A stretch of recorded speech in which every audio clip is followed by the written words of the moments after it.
नमस्कार, मैं प्रणाली, आप सभी का डेली न्यूज में स्वागत है। तो चलिए बढ़ते हैं आज के कुछ ताज़ा खबरों की तरफ।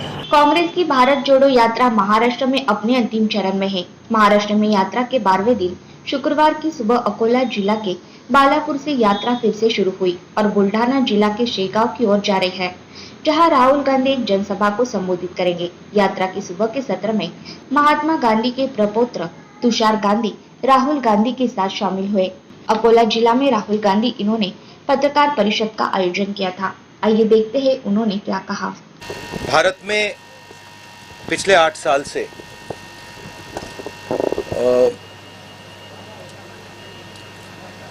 डर का माहौल, नफरत और हिंसा फैलाई जा रही है। शायद बीजेपी के नेता हिंदुस्तान के किसान से बात नहीं करते हैं, हिंदुस्तान के युवाओं से बात नहीं करते हैं, क्योंकि अगर वो उनसे बात करते तो उनको पता लगता कि हिंदुस्तान के किसान को, हिंदुस्तान के युवा को सामने का रास्ता नहीं दिख रहा है। बेरोजगारी फैल रही है, महंगाई फैल रही है, किसान को सही दाम नहीं मिलता है। ठीक है, तो इस माहौल के खिलाफ खड़े होने के लिए हमने भारत जोड़ो यात्रा शुरू की है और ये कन्याकुमारी से श्रीनगर तक जाएगी। और अगर लोगों को नहीं लगता कि इस यात्रा की जरूरत है तो फिर लाखों लोग बाहर नहीं निकलते। Thank you. राजेश चरापे साकल। भारत जोड़ो यात्रा के बाद पार्टी का क्या एजेंडा रहेगा?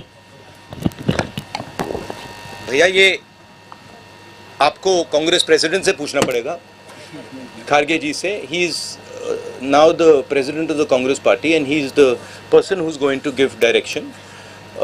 मेरा लक्ष्य भारत जोड़ो यात्रा पर है। अब ये इसमें 2-3 महीने और लगेंगे, तो मेरा पूरा का पूरा फोकस इस यात्रा पे है और बहुत बहुत अच्छा लग रहा है मुझे, क्योंकि बहुत सीखने को मिल रहा है, बहुत लोगों से समझने को मिल रहा है और बहुत प्यार मिल रहा है। नीरज जावड़ेकर, महाराष्ट्र टाइम्स। नीरज जावड़ेकर, महाराष्ट्र टाइम्स। 17 नोव्हेंबर 1933 ला महात्मा गांधी वाडेगावमध्ये होते आणि आज नेमकं त्याच दिवशी राहुल गांधी हा योगायोग आहे, प्लॅनिंग केलं गेलं की सहज झालेला आहे? फिर से बोलिए जरा, ट्राई करता हूँ।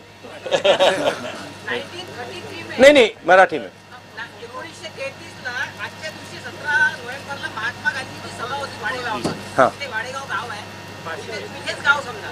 आणि आज तुम्ही इथे आहे नेमकं, तर हे प्लॅनिंग होतं यात्रेचं केलेलं की हा योगायोग आहे? नहीं, ट्रांसलेट कीजिए कि ये जब यहाँ आए, गांधी जी भी आए थे, हम भी आए, क्या प्लान करके आए हैं या ऐसे ही हुआ है? नहीं, कोई प्लानिंग। 1933 में इसी दिन महात्मा गांधी यहाँ थे, तो ये अच्छा योग पॉजिटिव है ये। और आप आज यहाँ है 89 ईयर के बाद आप है यहाँ, तो ये तो पॉजिटिव।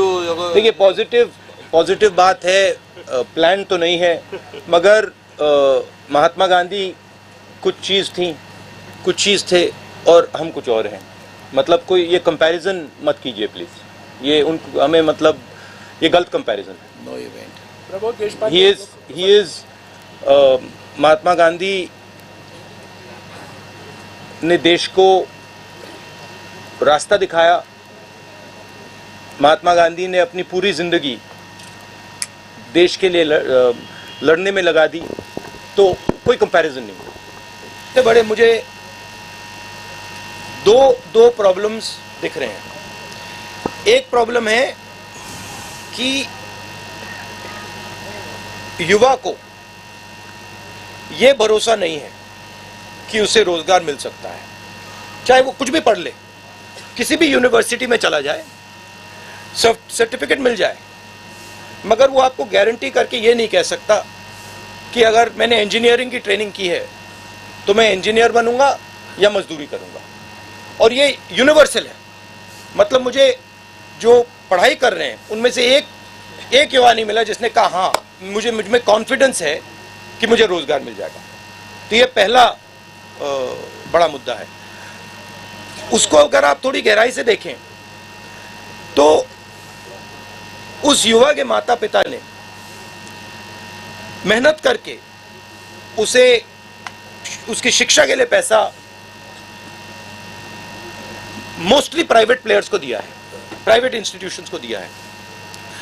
एक तरफ वो दिन भर काम करते हैं, दूसरी तरफ महंगाई बढ़ती जा रही है, और तीसरी साइड जो उनका भविष्य है, उनका जो बेटा हो या उनकी बेटी हो, उसका रास्ता बंद है। तो पहला प्रॉब्लम ये है।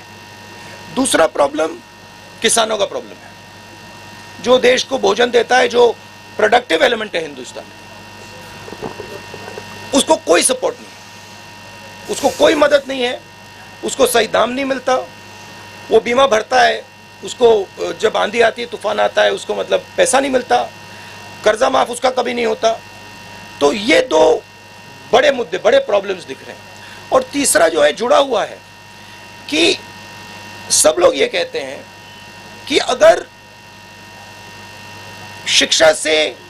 शिक्षा में हमें पैसा देना पड़ रहा है, अस्पतालों के लिए हमें पैसा देना पड़ रहा है, मतलब सरकारी अस्पताल नहीं बचे, सरकारी स्कूल्स कॉलेजेस नहीं बचे। महाराष्ट्र में तो स्कूलों को बंद किया जा रहा है, 20 बच्चों से अगर कम है तो उनको बंद ही करा जा रहा है। तो वो कह रहे हैं कि भैया अगर ये पैसा हम यहाँ डाल रहे हैं, ये जा कहाँ रहा है, किसके हाथ जा रहा है? तो वो इनइक्वालिटी की बात है और सबको मालूम है।